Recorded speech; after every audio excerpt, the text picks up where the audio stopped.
Let me harp on tithes for a second here. Because according to various texts in Deuteronomy, the tithes, which tithing actually was only commanded on livestock and produce, technically, but there were also teruma, monetary offerings. But the tithes and the monetary offerings were also to be brought to the place, singular, where Yahweh put His name. He said, when you come into the land, I'll have a place where I put my name. And there, don't just bring your sacrifices of animals to me, but also bring your tithes to that place, whether it was Shiloh at the beginning or Jerusalem at a later time. What is said about the animal sacrifices being brought is said about the tithes being brought. Does that stop people from tithing or giving money? No, it doesn't stop people from doing that. What people do is they understand that in their current circumstance in which we live, we give tithes and offerings in the most appropriate way possible. In other words, we do the best that we have the ability to do. But preachers will not balk at the tithes and the offerings. They won't balk. My granddaddy said that he heard a preacher one time say that the book of Malachi was the first book of the New Testament because he wanted to get, will a man rob God in the New Testament?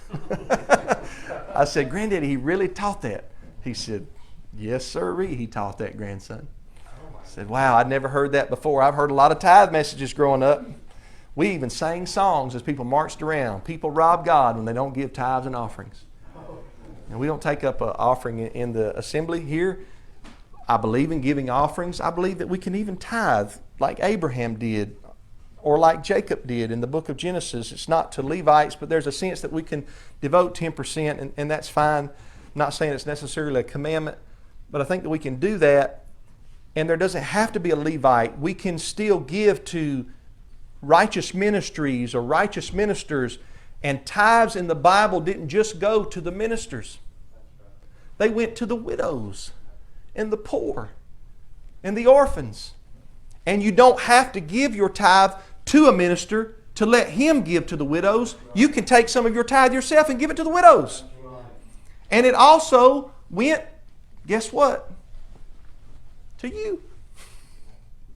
That's a surprise to a lot of people. Deuteronomy 14 says part of the tithe you took to the feast and you partook of it yourself. And if the feast was too far away that you couldn't take all your flocks and your produce, you sold it there where you lived and you took the silver with you. When you got to the feast, you bought whatever your soul desired, oxen, sheep, wine, strong drink, and you rejoiced before Yahweh. But he said, make sure to share it with the widow, the poor, the orphan, and don't forsake the Levite, because he has no inheritance among you. So you could actually eat of your own tithe money. Preachers say, shh, Brother Matthew, don't teach that.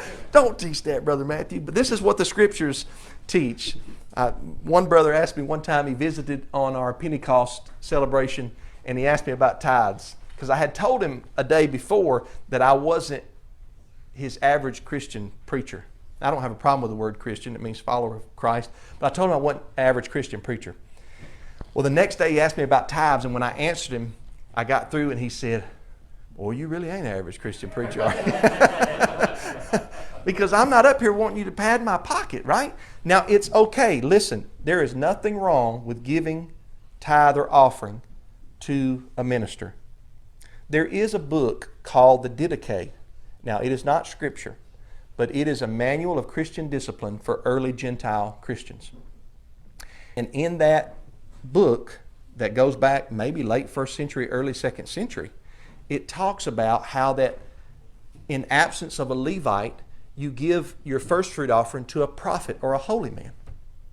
There's nothing wrong with giving a righteous minister offering for his spiritual labor that he puts in to the Word, or a ministry. I'm just saying that it doesn't all go to him and that he shouldn't become rich off of it. If a man gets into the ministry to get rich, he's a false prophet. He's a false teacher if he's trying to make a profit off of teaching the Scriptures. That's not what it's for.